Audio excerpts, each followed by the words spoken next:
Don't forget that your skin is your largest organ, and the sun can be your skin's worst enemy. Dermatologist recommended Neutrogena products offer the ultimate protection for your skin.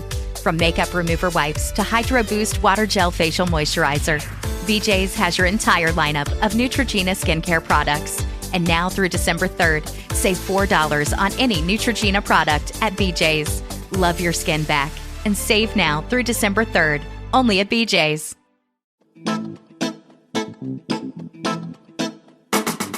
Hello and welcome to History for Weirdos. We're your hosts, Andrew and Stephanie. And each week, we're going to take you on a journey into the strange, obscure, and relentlessly entertaining corners of human history. Now listen up, friends, because it's about to get weird.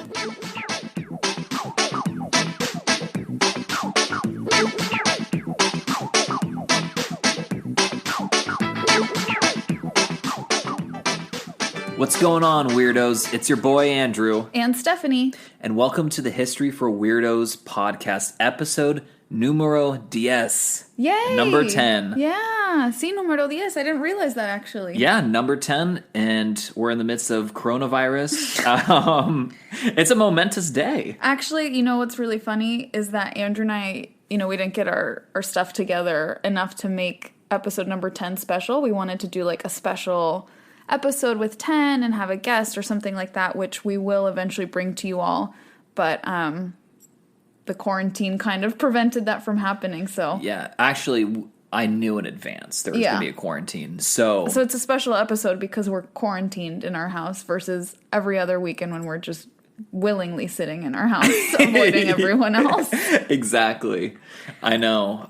But in all seriousness, we hope everyone is staying safe, and we hope that this podcast episode can bring a little distraction and relief while everyone is sitting at home and practicing social distancing and washing our hands until they bleed, all that fun stuff. Exactly. And hopefully you guys have enough toilet paper, yes. Hoarders, and if you're a hoarder listening to this, shame on you. Hopefully you have enough toilet paper to wipe your bottom with. Yes. That is our blessing for you today. Absolutely. That's my deepest hope for you all. May you have enough toilet paper to wipe your bottom. Yeah, what? It's like it'll be like 200 years from now. It'll be like an old American saying.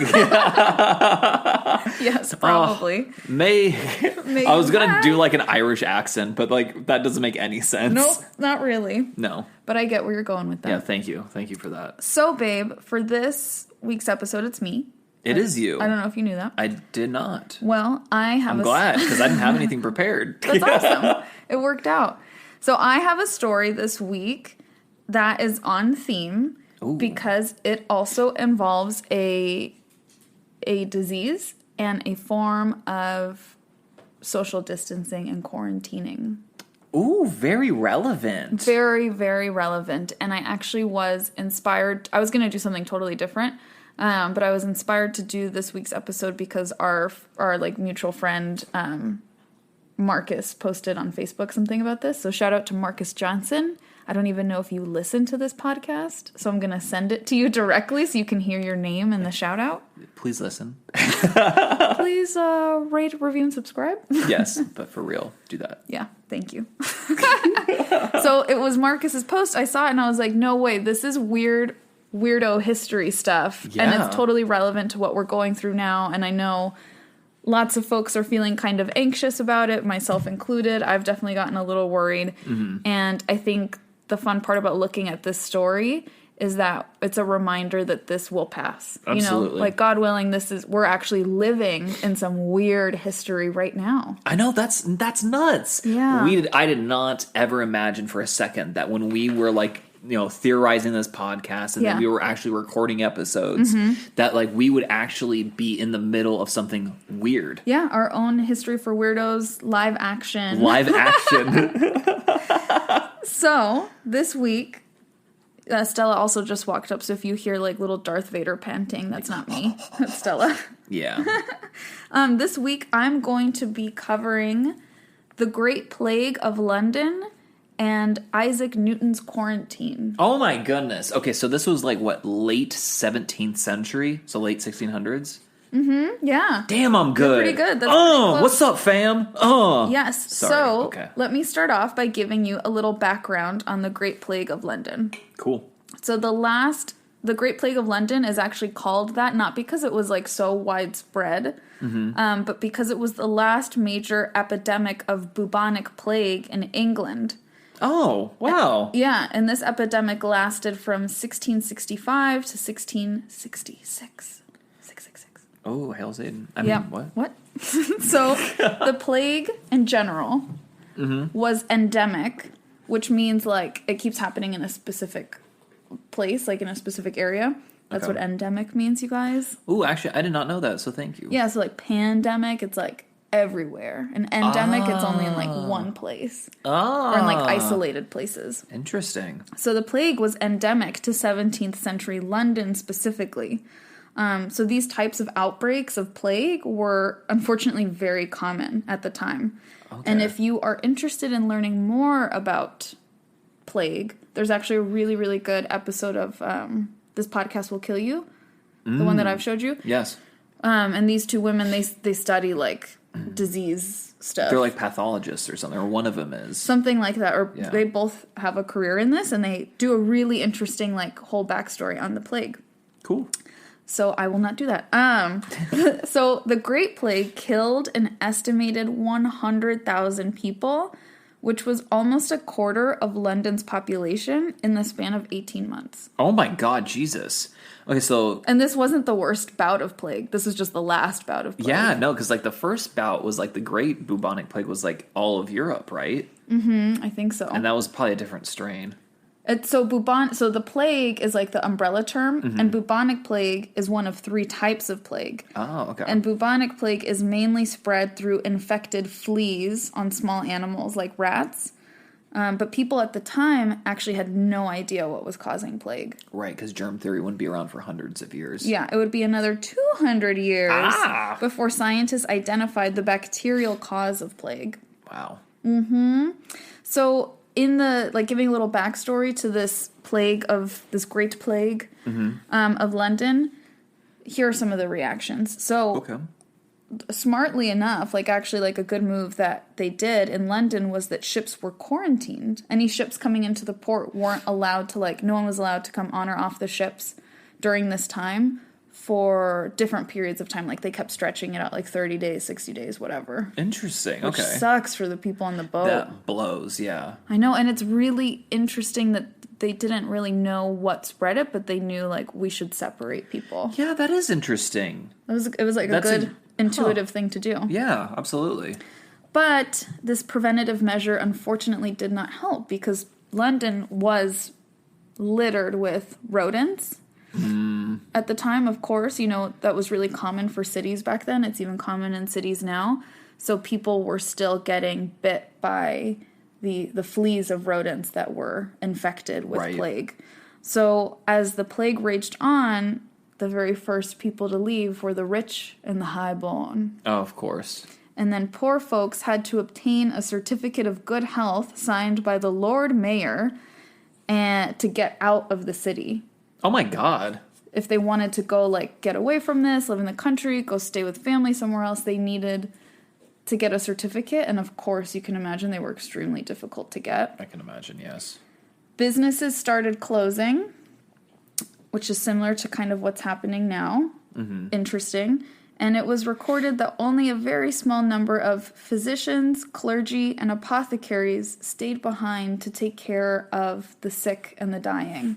Oh. Because as you can imagine, a lot of those people probably had a little bit of money or some sort of influence at least. Like the clergy probably had influence, and they just left as soon as they could. Jeez. And it was only the really good-hearted people that were like, I'm going to stay behind and try to help. Sorry, our dog keeps making noises, and Andrew and I are just looking at each other like, what is this idiot doing? She's like so quiet all the time. Like she's usually just asleep, but only when we record is she interested. Yeah, it's like, in making sounds. Thanks. And now she's just sitting here actually being a good girl. Yeah. Yeah, such a good girl. Good girl, Stella. So, let's get back, to our boy, Isaac Newton. At this time, Sir Isaac Newton was not yet a sir, but he was actually about 22 or 23 years old. A young guy. And he was a college student at Trinity College in Cambridge. Oh, quite. And again, really interesting that they did this, and similar to what's going on now. During the outbreak of 65 to 66, Cambridge sent students home, like to keep, so they weren't living in close quarters. Right. So they must have had some idea of how this worked. Yeah. But just nothing accurate, but they just got the close contact. It's like they were so wrong that they somehow arrived to the right answer. Yeah, they stumbled on wait, we should quarantine people. Yeah, it's I don't understand how you guys got to that point, but good job that you're there, I suppose. Yeah, so and it's exactly what's happening now with so many college students being sent home, right? Asking to leave dorms. I'm an online student, for those of you that don't know. I'm getting my master's degree online from Columbia, and I keep getting these emails from Columbia really urging students that are able to leave the dorms to leave, because unfortunately not everyone has a home to go back to or means to get home. But they're like, if you can, it is your duty to leave so we can take care of the people that are staying. Which is so interesting. Right. So for Isaac Newton, this meant that he was able to go back home. Oh, good. And let me give you a little bit of backstory on our boy Isaac Newton. Ooh, please. Because I feel like this is just a name that I know. Of course, Isaac Newton, science, whatever. But I actually didn't know a whole lot about him personally until I had to do research for this episode. Did you know a lot about him? I knew that he invented calculus. That's about it. That's about it? Yeah. Oh, and the apple falling on his head, of course. I will touch on both of those things during this episode. Nice. So very good foreshadowing, babe. So Sir Isaac Newton was born on December 25th, 1642, or January 4th, 1643. Wait, what? That's so random. Okay, so this was really confusing, and I bet this could kind of be its own weird history deep dive if it's interesting, because I was like, what? Internet? Explain yourself. So apparently this discrepancy is because of an old style versus a new style of calendaring. Oh, the Julian calendar versus the Gregorian calendar. Wow. That was amazing. Yes. Very attractive. Tell me more. Well, the Julian calendar was started, ironically, we're recording on the Ides of March. Oh, yeah. Julius Caesar, murdered today, 2,064 years ago. Yeah, I'm so happy for you that you got to plug that into the podcast. I've been like, oh, Ides of March, rip Julius Caesar. You guys, you have no idea. He's mentioned it all day. As we woke up, he's like, babe, today's the Ides of March. Julius Caesar died 2,000 years ago. Was assassinated brutally by one of his closest confidants. And he was just on the phone with his grandma because it was her birthday yesterday. And he's like, Grandma, did you know that today is the Ides of March? And she's like, I did know that. Yeah. I was like, yep, I'm your grandson. And I was like, wow, the family resemblance is very clear. Yes. So you got to plug that in. Yeah, so the Julian calendar, Julius Caesar. Is that it? So it said, because it said that it refers to 2 calendar changes in Great Britain and its colonies. Those are the calendar changes we made? I'm assuming so, yeah. And then today we observed the Gregorian calendar, which I don't know the backstory of, ironically. Do you know when we switched? I don't know. Okay, we should look into that. Yeah. So, I don't know, he was born in winter. 1642, 1643. Yeah. His birthplace is the most, British sounding place ever. What is it? Are you ready? Woolsthorpe by Castleworth, Lincolnshire, England. Oh my god! I'm going to say it again, because I don't think I said that right. Woolsthorpe by Castleworth, Lincolnshire, England. I love the English accent that you have to put in there. I have to try to sound like the Queen. Yes. Just a little bit. Oh, yes. And I was like, where the hell is this place? And it's just referred to as a small English hamlet, which just made it sound more British. That's what the hell? Why can't you just say it's a town? It's a town. It's a little town. Come on. It's a little town with a weird name. Yeah. So that's where Isaac Newton was born. And for those of you that may not know, he was known to be a mathematician, a physicist, an astronomer, a theologian, and an author. God, I am so like disappointed in myself. I got tired just reading that list. It's like, okay, overachiever, we get it. You're awesome. He was a key figure in the scientific revolution. Of course. No big deal. No biggie. And he was homies with people like Voltaire and John Locke. Okay, so even his friends are super duper famous. Yeah, our friends are definitely not as cool as Voltaire and John Locke. Sorry, friends, we love you to death. Our friends that like, I mean, unless you guys like start like, releasing books that are getting read by millions of people, like, I mean, But also thank you for listening to this podcast. You, and we love you. And we love you. So, from 12 years old to about 17 years old, Newton was educated at the King's School in Gratham, which taught Latin, Greek, and likely some mathematics. Ditto. I learned the same.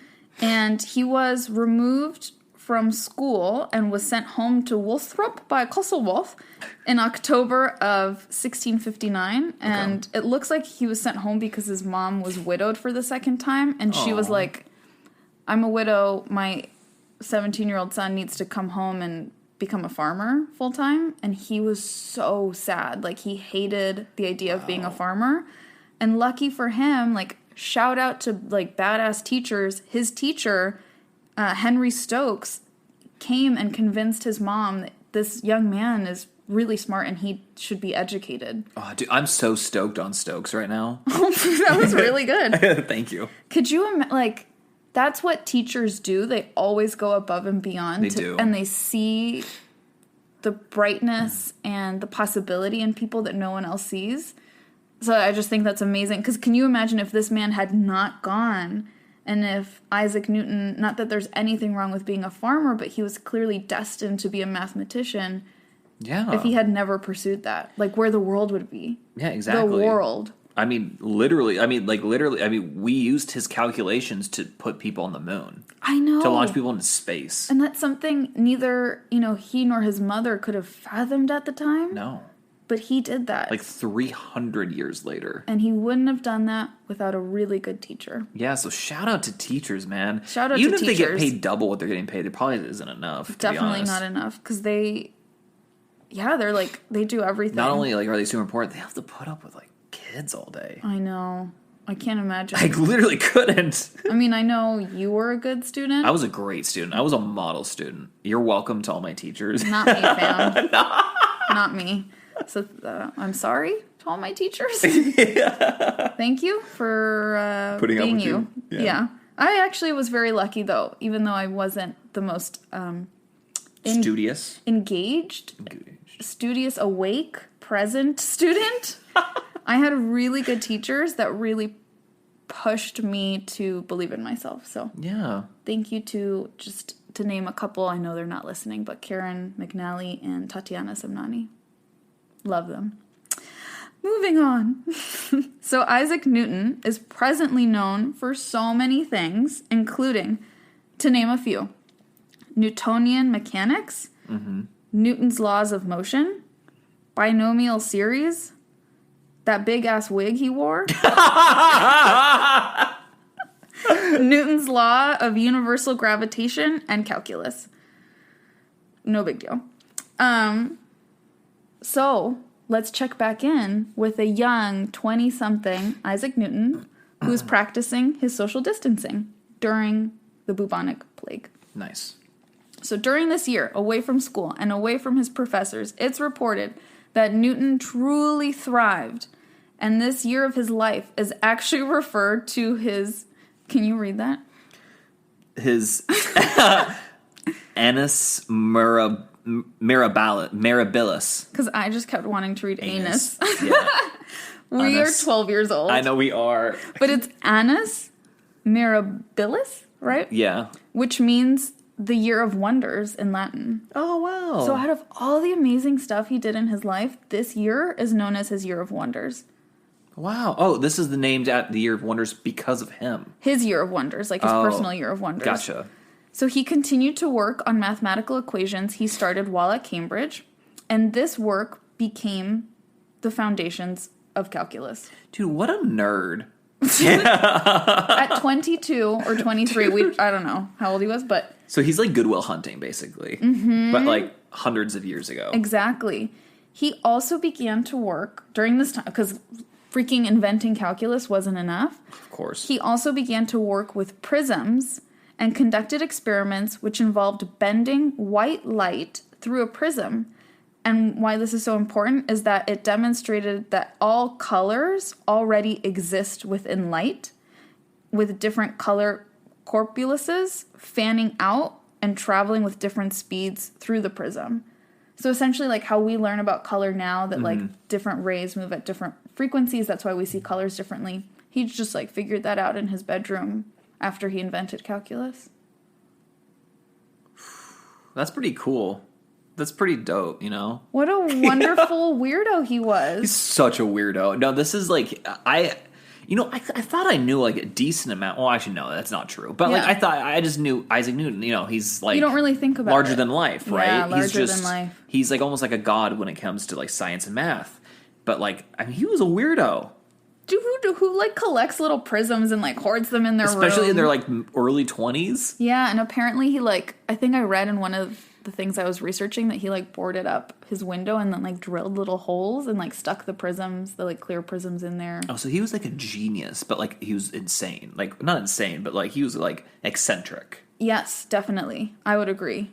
And then on top of that, right outside his home, where Newton is like having this really insanely productive quarantine time. Yeah. Oh, that's right. I forgot this is all during quarantine time. This is during just 1 year of being quarantined from Cambridge. Like, don't come here. Everyone's getting sick. We don't know why. Go home. And he's like, I'm going to invent calculus and figure out like colors and light and stuff. Oh my God, man. I'm sure he said it a little smarter than that, but only slightly. Only slightly. So right outside his room where he's doing all this cool stuff, there's an apple tree. I think we all know where this is heading. It's a pretty famous apple tree. So legend has it that young Isaac Newton was... Whoops, sorry about that alarm. Oh no, there's another one. It's me getting excited for spring break. Those are my Google reminders. That's so embarrassing. I know, and now it's like the least spring break ever. Good job. You can edit that out. So, legend has it that young Isaac Newton was sitting under an apple tree when he was bonked on the head by a falling piece of fruit. A 17th century aha moment that prompted him to suddenly come up with the law of gravity. That's not entirely true.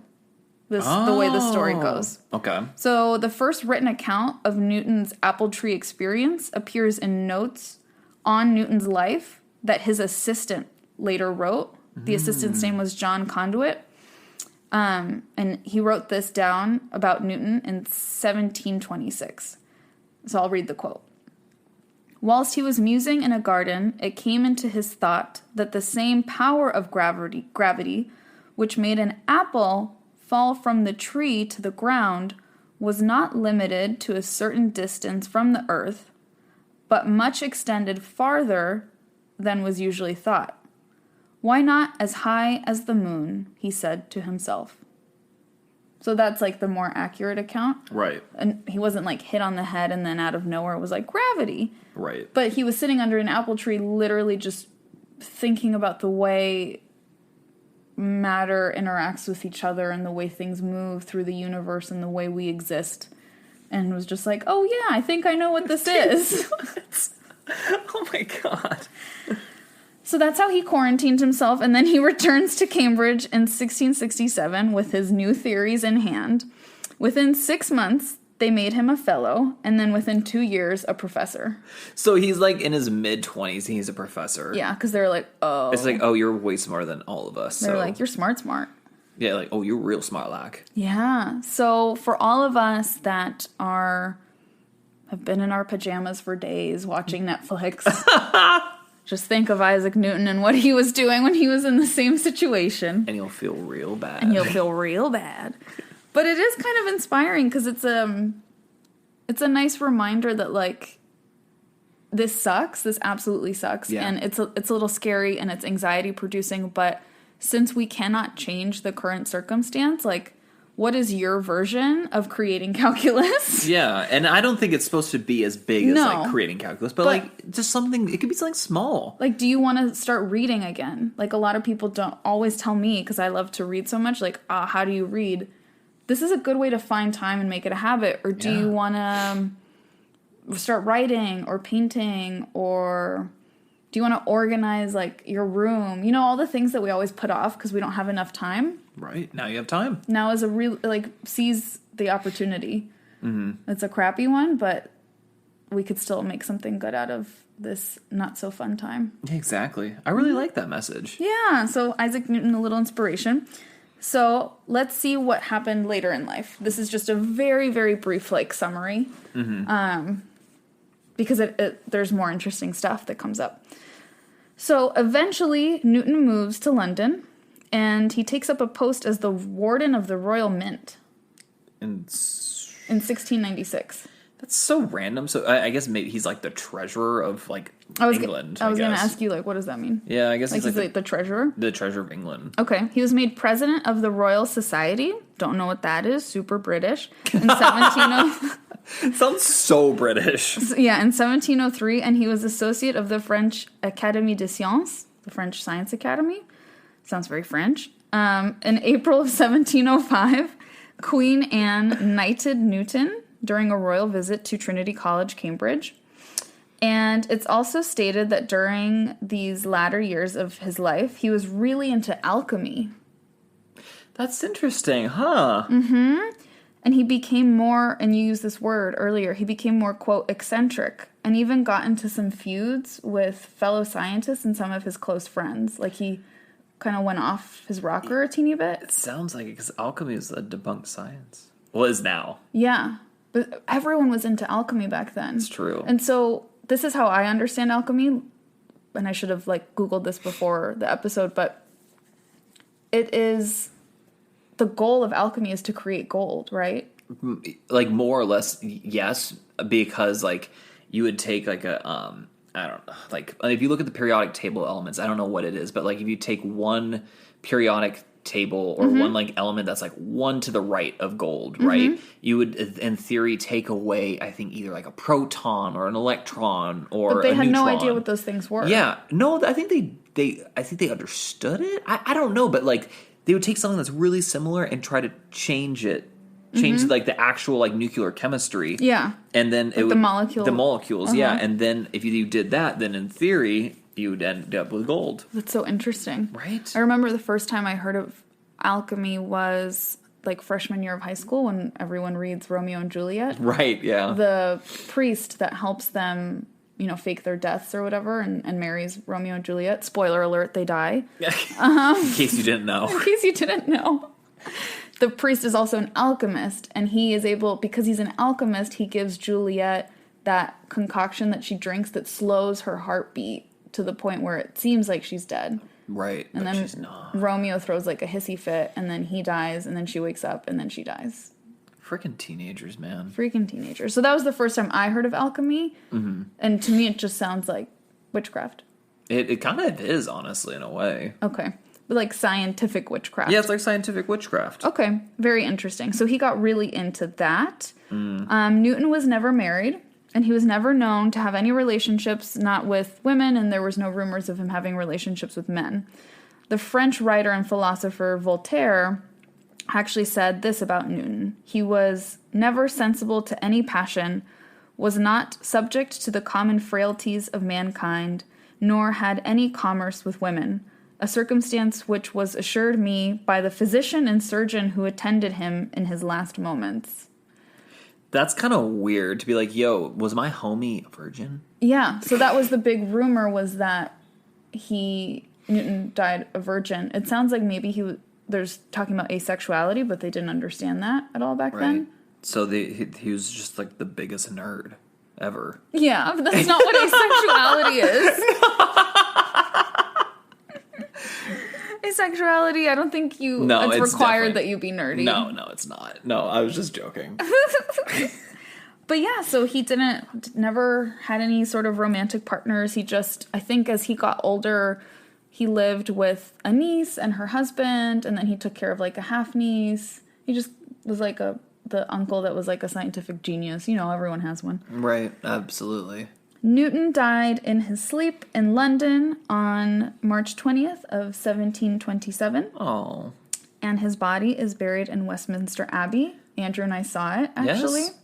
We went on a trip, and Westminster Abbey's like the dopest place ever. It's really cool. Because like literally everyone and their mom is buried there. Yeah, but only like the super cool historical people. Yeah. And I think when we went, was it Stephen Hawking had just passed away, and they were next to Isaac Newton. They were going to bury him. Yeah, which I bet he would have liked. Oh, I'm sure. Yeah. Quite an honor. So remember that big ass wig? Yes, the big ass wig. The big ass wig that he's known for? Sometime after his death, I couldn't figure out exactly when, they took that wig, like other scientists took it and examined it, and they found that it was full of mercury. Oh my god, he's poisoning himself. Which he was probably exposed to while he was experimenting with alchemy, and they believed that the mercury poisoning would explain why he was acting so erratic as he got older. Oh my god. Yeah. So it wasn't just like natural predisposition, it was like literally he was poisoning his own mind. Yeah, isn't that so sad? That's a tragedy. That's like a Greek tragedy right there. I know. Like his mind of all minds. His mind of all minds, in the pursuit of knowledge, he was destroying it. Wow, that is irony, if I've ever heard it. You're right, this does sound like a Greek tragedy. It's really cool, but even with that, even with the unfortunate exposure to mercury, he accomplished more than most people ever will in a lifetime. Yeah, just in this, like in that like even in that 1 year quarantine. So that is the wonderfully weird story of the Great Plague of London and Isaac Newton's time in quarantine. Wow, that is both like really cool and surprisingly relevant today. I know. That's really interesting. So thank you again to Marcus for sharing. Oh my gosh, I'm turning into you. I almost forgot to cite my sources. Guess who isn't as cool as you thought she was? But I didn't. Hold on. Okay. So my sources include a Washington Post article titled, "During a Pandemic, Isaac Newton had to work from home too, and he used his time wisely." I'd say he did. Wikipedia. I don't know if you've heard of it. And then the University of York Department of Physics. Those are the places where I got my information. Oh, yes, University of York. Exactly. York. York. Yes, York. So, yeah, I mean, we're in quarantine, and after we're recording this, we're probably just going to watch Frozen 2, which isn't as productive. That's debatable. That's very debatable. We never saw it in theaters, so we got to watch it now. Now's the time. You know, Disney Plus, man. Exactly. I'm not gonna lie, that thing is. I mean, she likes it because of the actual Disney movies, and I like it because of Star Wars. Yeah, exactly. So it's a win-win for everyone. I mean, yeah, like Clone Wars and Rebels, TV shows, great shows. Yeah, but in all seriousness, as we were talking about, like making use of a crappy situation, we really plan on like getting on top of our stuff during this quarantine and hopefully batch recording a couple of really awesome episodes for you all. Yes, absolutely. I mean, my goal is to personally, like this upcoming week, to like write out like notes for like 4 different episodes. Exactly. We're taking a page from Isaac Newton's book. Yes, being productive. And we're going to be productive during this quarantine and make the best of it and remember that we're living in history, and this too shall pass. Yeah, absolutely. And that goes to all of you as well. Like, we're living in history. So just remember that. Take it in stride, one day at a time. Exactly. You know, if Whole Foods is out of, your favorite whatever. Oh my gosh, everything. Everything, I know. They were out of eggs today. They were out of eggs, so that was rough. But anyways, take that in stride. Maybe. Take it in stride. You know what? Maybe we're not going to have eggs. We'll make a protein smoothie instead. Yeah, or pancakes. Yeah, we have pancake mix, actually. We do, yes. We should definitely make some. Yeah, we should definitely make some. Oh, absolutely. That's happening. Well, thank you, weirdos, so much for listening. Do not forget, like we've always said, to rate, review, subscribe, and tell them where they can find us, babe. Okay. So we have our Instagram, which is @HistoryForWeirdos. We have our Twitter also @HistoryForWeirdos. Correct. You can email us at historyforweirdos@gmail.com. And also we have TikTok, which is at history_for_weirdos. Yes, and the 4 in all of those is always FOR. Yeah, just in case, it's never the numeral 4. It's always FOR. And also, you can find us on our website, which is just historyforweirdos.com. Please reach out. I mean, you guys are stuck at home also. Exactly. Just say hi, say what's up. We'd love to know who's out there listening to this nonsense that we're creating. And if you have any requests, if you have any ideas, any stories you'd like to share. Exactly. My story last week was actually a fan subscription, so please Those are reach always so much fun. Absolutely. And also, it makes our life a little bit easier, you know? Yeah, make our really easy hobby even easier. Yes, it's on you guys. Thanks, weirdos. All right, adios, weirdos.